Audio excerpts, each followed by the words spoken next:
Assalamualaikum warahmatullahi wabarakatuh. Saya Eko Sriwijayati, CGP Rekognisi Angkatan 10. Salam dan bahagia. Kali ini saya akan berbagi aksi nyata modul 1.4 budaya positif dengan diseminasi budaya positif pada rekan-rekan guru di sekolah. Assalamualaikum warahmatullahi wabarakatuh. Rekan-rekan, senang sekali hari ini kita bisa bergabung di sini dan mengetahui rekan-rekan dalam kondisi yang sehat walafiat, tidak kurang satu apapun. Rekan-rekan, kembali kita belajar bersama pada komunitas Katalis sekolah kita. Semoga pertemuan kali ini membawa perubahan positif pada diri kita, murid kita, dan sekolah kita. Saya Baik, yang pertama kita akan membahas tentang budaya positif. Rekan-rekan mungkin yang telah berkecimpung di pendidikan guru penggerak tidak asing ya dengan hal ini, dan sudah banyak sekolah-sekolah yang mengembangkan. Jangan sampai kita tertinggal. Sebelum saya mulai untuk ke materi, rekan-rekan boleh menjawab dengan jujur dulu apa yang akan rekan-rekan lakukan terhadap kasus seperti ini. Misalkan rekan-rekan menjadi Ibu Arin yang sedang menjelaskan pelajaran biologi dan memperhatikan Ali, salah satu muridnya rekan-rekan, malah tidur-tiduran dan tampak acuh tak acuh pada pelajarannya. Saat diminta menyelesaikan persoalan persilangan genetika, karena Bu Arin ini guru biologi ya, untuk ke depan, tampak melas-melasan, maju dengan terpaksa, kemudian sesampai di depan, Ali hanya diam terpaku sambil memegang buku tulis yang kosong dan memainkan spidolnya. Nah, apa yang akan rekan-rekan lakukan? Tidak usah terlalu panjang, rekan-rekan. Saya akan share link Jamboard di sini ya, di chat. Boleh dibuka kolom chatnya sebentar. Boleh diklik ya rekan-rekannya. Linknya lalu diisi.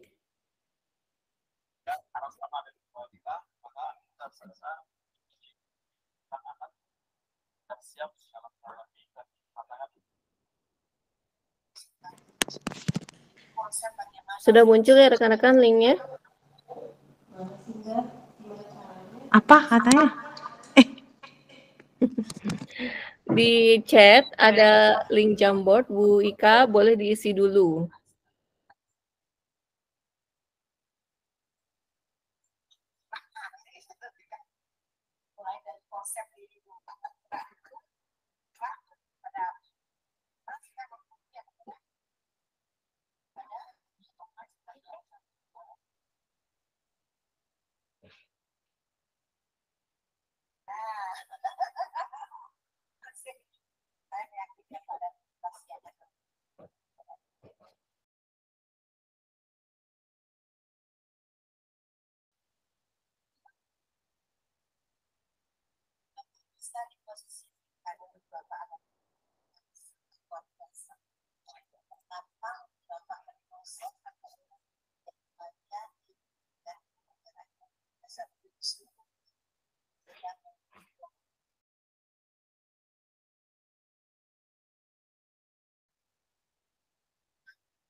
Boleh diklik ininya, sticky note-nya rekan-rekan untuk diisi. Sudah sering ya terlibat. Baik rekan-rekan, terima kasih rekan-rekan sudah mengisi jawaban dari pemecahan permasalahannya Ibu Arin. Rekan-rekan, di sini kalau kita perhatikan jawaban dari rekan-rekan, ada yang menggunakan reward untuk berjanji kepada Ali, kemudian ada juga yang menggunakan punishment, dan ada juga yang mengembalikan pada konsekuensi terhadap suatu kesalahan, konsekuensi yang sudah menjadi tata tertib dari kelasnya Bu Arin. Terima kasih rekan-rekan sudah terlibat dalam Jamboard ya rekan-rekan.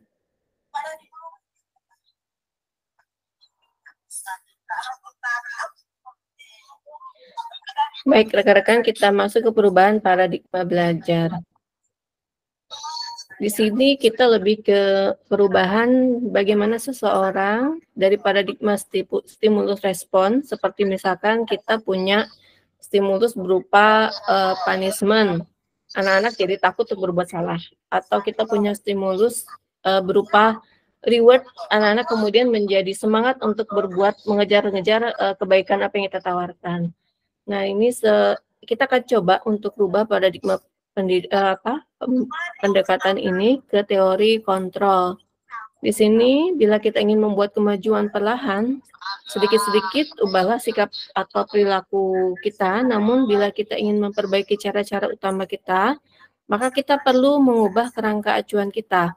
Ubahlah bagaimana kita melihat dunia, bagaimana kita berpikir tentang manusia, ubahlah paradigma kita dan skema pemahaman dan penjelasan aspek-aspek tertentu tentang realitas menurut Stephen R. Covey.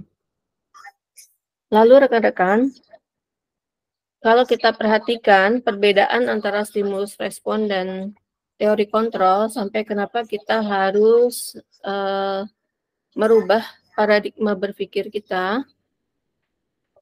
Kalau rekan-rekan perhatikan di sini, dengan stimulus respon menganggap bahwa kebutuhan kita sama, tapi teori kontrol menganggap kebutuhan setiap orang itu berbeda-beda. Lalu semua orang melihat hal yang sama. Kalau teori kontrol, setiap orang memiliki gambaran yang berbeda. Kemudian stimulus respon, kita mencoba mengubah orang agar berpandangan sama dengan kita. Jadi kita memaksakan apa yang ada dalam diri kita untuk dapat diikuti oleh orang lain. Sedangkan teori kontrol, kita berusaha memahami pandangan orang lain tentang dunia. Lalu teori stimulus respon mengatakan bahwa perilaku buruk dilihat sebagai suatu kesalahan, sedangkan teori kontrol menganggap semua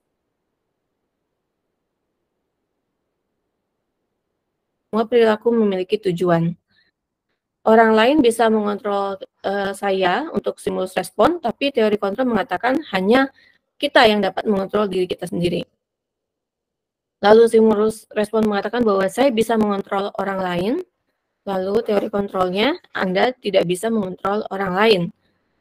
Pemaksaan ada pada saat bujukan gagal. Jadi kalau kita coba kalau teori stimulus respon, ketika bujukan dengan reward, ancaman dengan punishment gagal, maka kita akan masuk ke arah pemaksaan yang kadang menyakiti begitu ya. Kemudian teori kontrol menyatakan bahwa kolaborasi dan konsensus menciptakan pilihan-pilihan baru. Jadi tidak perlu ada pemaksaan, dengan kolaborasi maka akan ditemukan suatu solusi sebagai pilihan baru. Kemudian model berpikir menang kalah untuk stimulus respon, tapi kalau teori kontrol itu win-win solution. Jadi model berpikir menang-menang. Lalu di sini disiplin positif merupakan salah satu bentuk dari budaya positif rekan-rekan. Pengertian disiplin tentu rekan-rekan sudah tidak asing ya, tapi kita selama ini mengenal teori disiplin itu sebagai sesuatu yang identik dengan tata tertib, teratur, dan kepatuhan pada peraturan. Jadi di sini lebih dihubungkan dengan hukuman dan hal lain yang sifatnya tidak menyenangkan untuk disiplin. Kemudian disiplin diri. Kita arah untuk perubahan saat ini adalah menuju disiplin diri rekan-rekan. Untuk mempelajari bagaimana cara kita mengontrol diri dan bagaimana menguasai diri untuk memilih tindakan yang mengacu pada nilai-nilai yang kita hargai. Dengan kata lain, orang yang memiliki disiplin diri artinya mereka bisa bertanggung jawab terhadap apa yang dilakukan karena mereka mendasarkan tindakan mereka pada nilai-nilai kebajikan universal. Nah, di sini disiplin yang lebih kita arahkan adalah tadi disiplin diri. Sebagai bentuk kontrol diri, yaitu belajar untuk mengontrol diri agar dapat mencapai suatu tujuan mulia. Yang dimaksud dengan tujuan mulia di sini adalah nilai-nilai atau prinsip-prinsip mulia yang dianut seseorang. Kita namakan nilai tersebut sebagai nilai kebajikan universal. Apa saja kebajikan universal? Kebajikan universal itu kebajikan yang disepakati bersama, lepas dari suku bangsa, agama, bahasa, maupun latar belakangnya. Berupa hal-hal seperti keadilan, kehormatan, peduli, integritas, kejujuran, pelayanan, keamanan, kesabaran, tanggung jawab, dan lain sebagainya, itu adalah nilai-nilai kebajikan universal yang tidak akan disanggah oleh orang dengan agama dan juga suku bangsa apapun. Nah, inilah yang akan dituju untuk sebuah disiplin diri. Nilai kebajikan ini adalah nilai-nilai yang sifatnya positif, kemudian tujuan mulia yang ingin dicapai setiap individu, dan setiap perbuatan kita yakini memiliki suatu tujuan dengan mengaitkan nilai-nilai kebajikan yang diyakini seseorang. Maka motivasi intrinsiknya akan terbangun jika kita menumbuhkan ini pada anak-anak. Tidak hanya pada anak-anak, pada diri kita juga bisa diaplikasikan. Sehingga menggerakkan motivasi dari dalam untuk dapat mencapai tujuan mulia yang diinginkan. Nah, ini sifatnya lebih konsisten rekan-rekan ketika anak-anak sudah mulai bergerak karena ada motivasi intrinsik di dalam dirinya. Jadi tidak harus mengandalkan suatu iming-iming reward ataupun ancaman punishment. Nah, kita mengenal motivasi perilaku manusia dulu ya rekan-rekan. Untuk menjadi seorang murid atau pengikut, seorang itu harus paham betul alasan mengapa mereka mengikuti suatu aliran atau ajaran tertentu. Sehingga motivasi yang terbangun adalah motivasi intrinsik, bukan ekstrinsik. Inilah yang kita coba untuk aplikasikan dalam penerapan disiplin positif. Ada 3 motivasi perilaku manusia. Yang pertama adalah untuk menghindari ketidaknyamanan atau hukuman. Ini seringkali orang mencari jalan aman ya rekan-rekan supaya tidak dihukum, supaya tidak kena punishment, maka udah kita ikuti saja. Ini adalah bentuk motivasi eksternal yang paling rendah levelnya. Kemudian naik level untuk mendapatkan imbalan atau penghargaan dari orang lain. Nah, ini bahkan kita pun masih ya rekan-rekan ada yang menerapkan hal ini pada diri kita sendiri, apalagi anak-anak. Nah, ini menjadi tugas kita untuk mengalihkannya menjadi motivasi intrinsik. Jadi anak-anak memang di usianya masih membutuhkan motivasi ekstrinsik, namun kita secara bertahap bisa mengajak mereka untuk beralih ke motivasi intrinsik. Hal ini akan sangat memudahkan kita ya rekan-rekan dalam pengaplikasian suatu disiplin positif. Di sini orang berperilaku untuk mendapatkan imbalan atau penghargaan atau setidaknya pujian dari orang lain atau pengakuan. Lalu level yang tertinggi adalah untuk menjadi orang yang mereka inginkan dan menghargai diri sendiri dengan nilai-nilai yang mereka percaya. Nah, ini yang perlu kita tuju bersama. Orang dengan motivasi ini akan bertanya, akan menjadi orang seperti apa saya ketika melakukannya. Mereka melakukan sesuatu karena nilai yang mereka yakini. Jadi mereka sudah meyakini nilai-nilai kebajikan universal tadi, lalu mereka akan menanamkan motivasi dalam dirinya. Ini adalah motivasi yang membuat seorang memiliki disiplin positif, karena motivasi perilakunya bersifat internal. Lalu, kita pun membutuhkan pengetahuan mengenai kebutuhan dasar manusia untuk menerapkan disiplin positif. Ada 5 kebutuhan dasar manusia, yaitu bertahan hidup, tadi dari kesehatan, rumah, makanan, proses reproduksi, ketertarikan, dan rasa aman, kasih sayang dan rasa diterima, bisa disayangi dari keluarga atau kelompok, penguasaan, bisa kebutuhan pengakuan atas kemampuan berprestasi, keterampilan didengarkan dan memiliki harga diri, lalu kebebasan, kebutuhan akan pilihan, kemandirian, otonomi, maupun mengendalikan arah hidup. Dan yang terakhir adalah kesenangan, mencari rasa senang dengan bermain dan tertawa. Ini adalah alasan-alasan yang anak-anak sering jadikan dasar mereka berbuat sesuatu yang negatif. Jadi kita harus ketika kita menangani suatu kasus, kita harus bisa menemukan apa kebutuhan anak ini yang sedang coba dia untuk penuhi.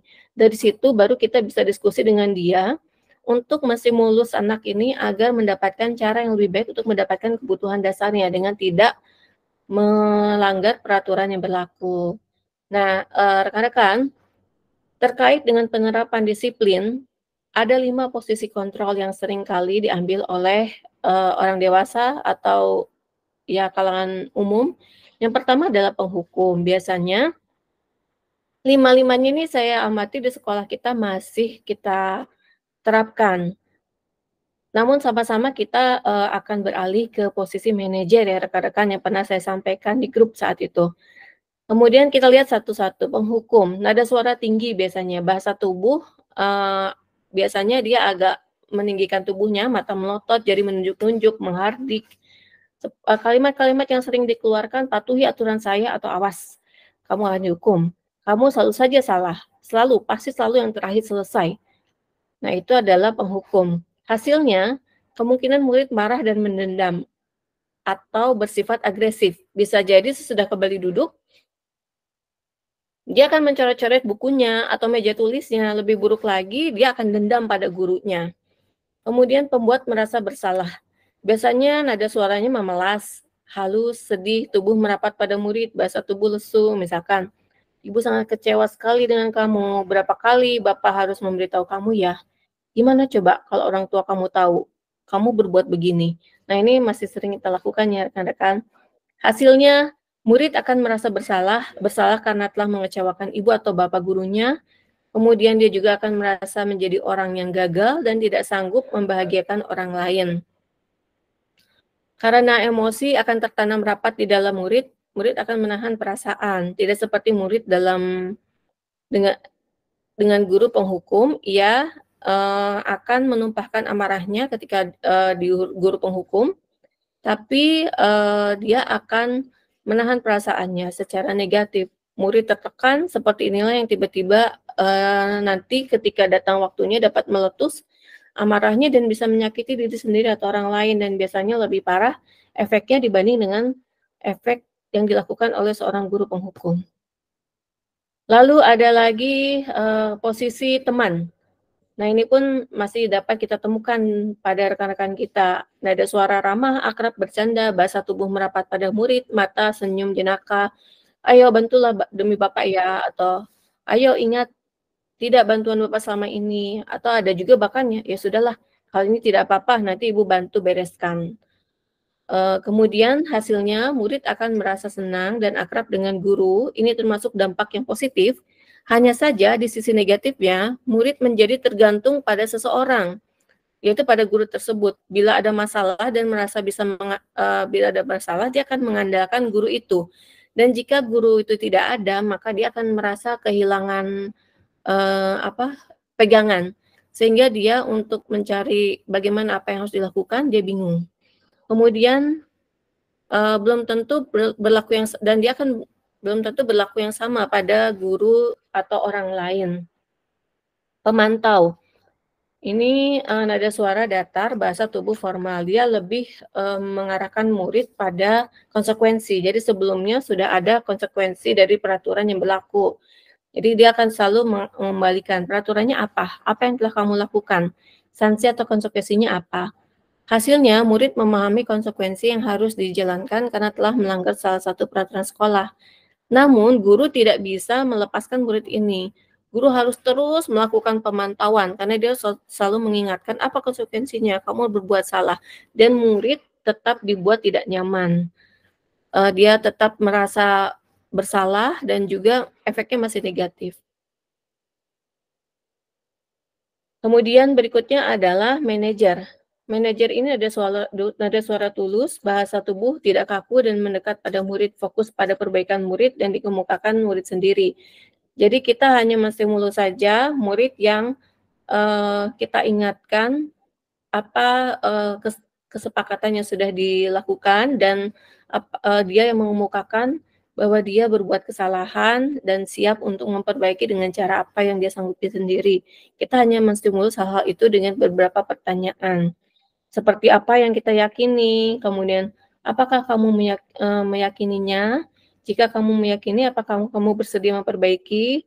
Lalu apa rencana kamu untuk memperbaiki hal ini? Jadi semua datang dari murid, kita hanya menstimulus. Kemudian hasilnya fokus ada pada murid, bukan untuk membahagiakan guru atau orang tua. Murid sudah mengetahui adanya suatu masalah dan sesuatu perlu terjadi.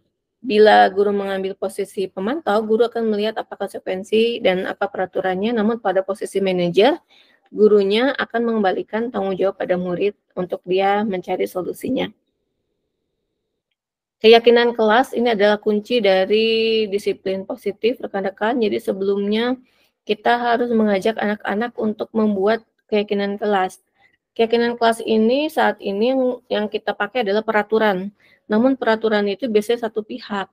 Jadi dari guru memberikan, "Ini peraturan kelas kita ya, tata tertibnya." Nah, kalau keyakinan kelas, guru bersama murid membuat suatu, kesepakatan apa saja yang dapat kita ambil, supaya nanti pembelajaran bisa berjalan dengan, lancar dan kondusif.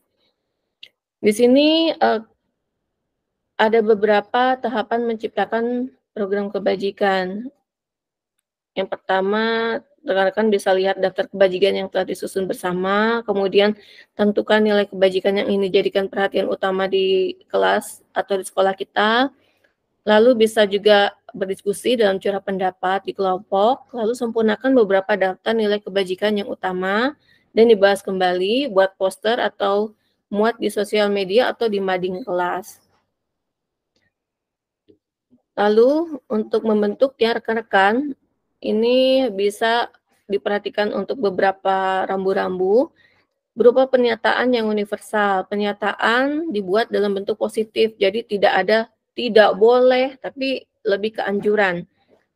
Sebaiknya kita, misalkan gitu, belajar yang baik adalah tertib, lalu mengikuti apa pelajaran yang sedang disampaikan. Jadi tidak ada kata-kata tidak boleh atau dilarang. Keyakinan kelas tidak terlalu banyak hingga mudah diingat dan dipahami. Keyakinan kelas itu diterapkan di lingkungan, kemudian semua warga kelas hendaknya ikut berkontribusi dalam membuat keyakinan kelas lewat kegiatan curah pendapat dan bersedia meninjau kembali. Lalu, ini adalah prosedur pembuatannya, mencatat semua masukan, menyusun keyakinan kelas sesuai prosedur, lalu tinjau kembali, lalu kemudian didiskusikan kembali, setelahnya dibuat, maka ditempel di mading kelas ataupun disosialisasikan. Ini ada beberapa contoh keyakinan kelas. Nanti rekan-rekan bisa lihat, misalkan setiap orang di kelas anggota kelas perlu belajar, setiap anggota kelas perlu melakukan tugas. Nah, kalimat-kalimatnya kalimat yang positif rekan-rekan. Jadi tidak ada kata-kata yang bersifat larangan atau kata-kata yang bersifat negatif. Lalu untuk mendalami keyakinan kelas, rekan-rekan bisa melakukan aktivitas seperti ini dengan anak-anak. Misalkan ada beberapa indikator sikap baik yang akan diangkat di kelas itu, seperti hormat. Hormat itu kegiatan yang tampak seperti hormat apa, dan kegiatan yang tidak tampak seperti hormat apa. Ini penguatan untuk anak-anak dalam membuat keyakinan kelas supaya dapat menerap pada mereka. Lalu bisa juga pakai tabel Y, ini misalkan kita ambil satu aspek, hormat tadi, hormat itu terlihatnya seperti apa, kalau terdengar seperti apa, dan kalau berperilaku hormat seperti apa. Atau bisa juga mensimulasikan tugas saya sebagai guru apa, dan tugas kalian sebagai murid apa, ketika akan melakukan suatu kegiatan hormat misalkan. Nah, sampailah kita di segitiga restitusi. Segitiga restitusi ini salah satu metode untuk menerapkan disiplin positif. Ketika murid melakukan kesalahan, guru akan menanggapi dengan mengajak murid berefleksi tentang apa yang dapat mereka lakukan untuk memperbaiki. Jadi itu fokusnya rekan-rekan. Tidak membahas lebih jauh tentang kejadiannya atau kesalahannya, tapi kita fokus pada bagaimana cara untuk memperbaiki ke depannya. Bagaimana cara untuk mengembalikan kekecewaan temannya yang sudah disakiti misalkan. Ciri-ciri restitusi bukan untuk menebus kesalahan, restitusi memperbaiki hubungan, restitusi itu tawaran bukan paksaan dari guru. Kemudian restitusi menuntun untuk melihat ke dalam diri melalui pertanyaan. Kemudian restitusi mencari kebutuhan dasar mendasari tindakan. Dan restitusi diri itu adalah cara yang paling baik. Harapan kita ke depannya murid-murid kita bisa sampai di tahap ini, dan tentunya kita juga bisa merestitusi diri sendiri. Nah, ada suatu quotes yang cukup bagus nih dari Dr. William Glasser, rekan-rekan. Orang yang bahagia akan banyak mengevaluasi diri sendiri, tapi orang yang tidak bahagia akan banyak mengevaluasi orang lain. Jadi kalau rekan-rekan menemukan ada orang yang, "Oh, ini gini-gini, oh ini gini-gini, gini-gini." terus saja dievaluasi kesalahan orang lain, sementara dia tidak mengevaluasi dirinya, maka itu adalah ciri-ciri orang yang tidak bahagia. Itu bukan kata saya rekan-rekan, tapi kata Dr. William Glasser.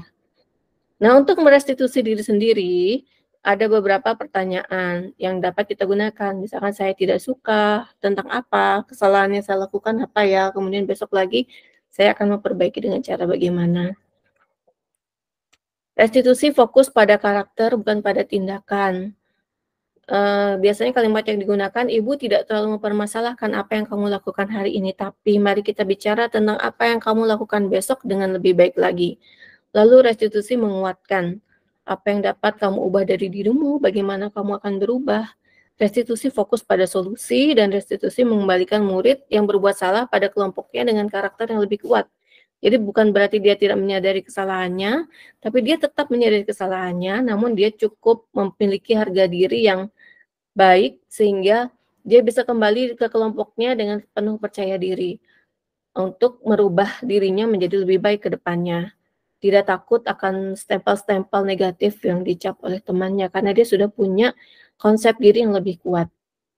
Ini adalah segitiga restitusi rekan-rekan, dimulai dari menstabilkan identitas, validasi tindakan yang salah, dan menanyakan keyakinan.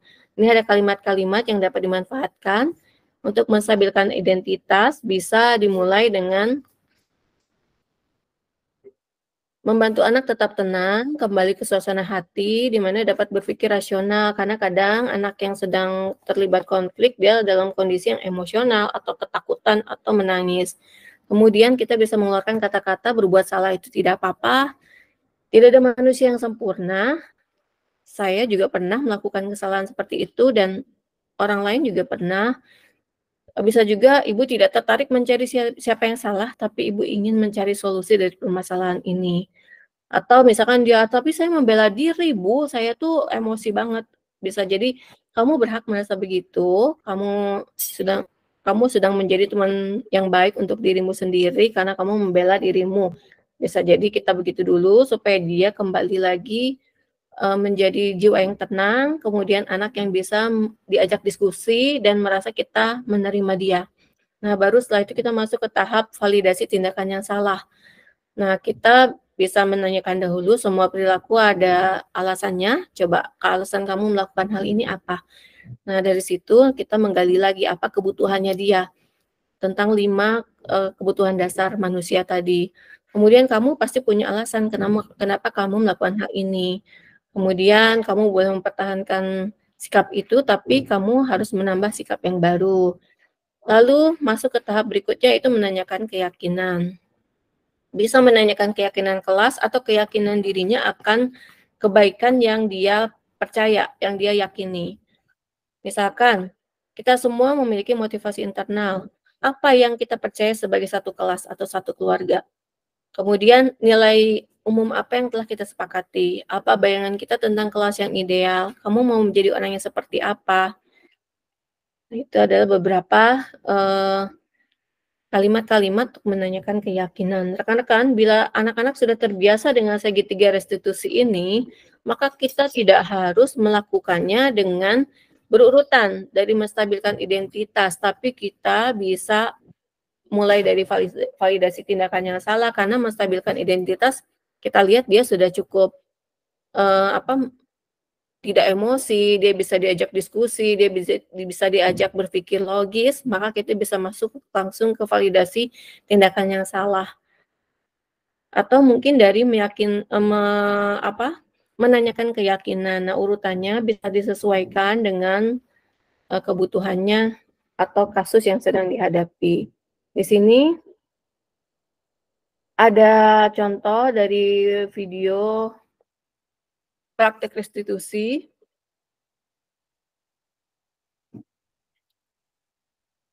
Saya tampilkan lebih cepat, nanti slide-nya ini akan saya share, jadi teman-teman bisa melihat.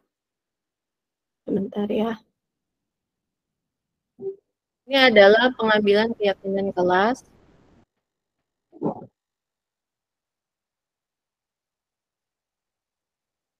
Waktu itu saya coba untuk praktekkan di kelas 6. Kemudian setelah itu Kita tempel keyakinan kelasnya di kelas. Sebentar. Saya percepat saja ya rekan-rekan, kalau ingin melihat detail nanti bisa diklik aja linknya.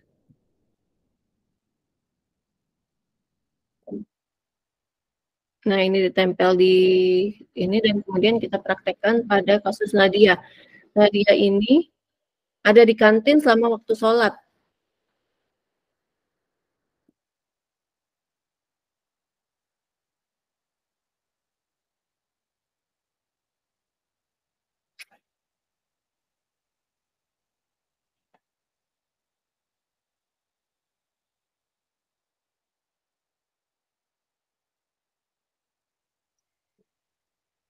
Nah, ini kalimat yang saya gunakan untuk menstabilkan identitas, lalu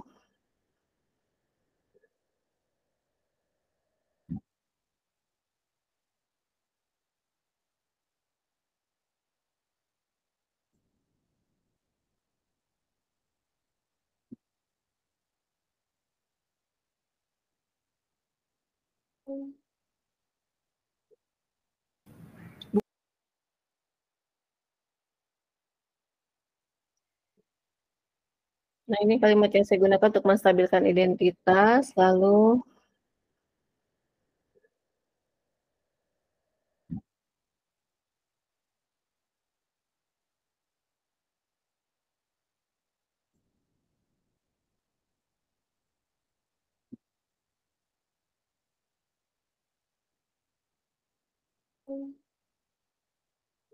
ya kalau nunggu itu. Sudah muncul, Bu. Udah. Oke.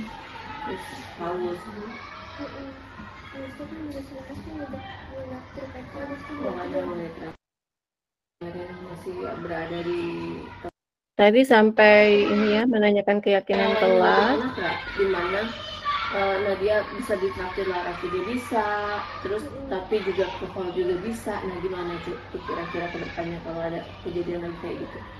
Ya udah, kamu kalau Laras sebelum sholat dia traktir ya udah habis traktir ya langsung ke sekolah. Nah, di sini Nadia mencari sendiri solusinya ya rekan-rekan. Alternatif cepet-cepet minum, mulai gitu langsung segera ke hall, atau bisa juga nah, kemudian kita perasaannya Nadia dilakukan sesuai hari ya, kemarin kita sudah tidak saya tentang perasaannya. Tapi saya diajak untuk mencari penyelesaian masalah saya ngobrol di kantin saat harusnya ke tempat sholat. Saya juga sadar kalau perbuatan itu salah dan nanti lagi harus diperbaiki dan tidak diulangi lagi meski diajakin atau dikasih teman. Apa kabar? Ini Zapier berkali-kali tidak membawa buku. Zapier, Ibu dengar Zapier kemarin tuh belajar tapi ada ini ya, cepet ya. Gitu. Jadi memang ini kesalahan yang kadang banyak. Nanti rekan-rekan bisa lebih detail saja untuk melihat kondisi belajar. Nah, baik rekan-rekan, kurang lebih itu bergerak untuk menerapkan di sekolah kita ya rekan-rekan, untuk kebaikan anak-anak kita dan juga kebaikan kita. Semoga nanti ke depannya anak-anak ini lebih merasa happy ke sekolah dan dia memiliki kesadaran diri yang tinggi, juga dapat menerapkan disiplin positif di sekolah kita dengan motivasi internalnya. Kita foto dulu rekan-rekan, boleh minta on cam dahulu. Terima kasih ya rekan-rekan. Wassalamualaikum warahmatullahi wabarakatuh. Kita foto dulu. Waalaikumsalam warahmatullahi wabarakatuh. Semangat dan bahagia selalu rekan-rekan. Sampai ketemu. Terima kasih.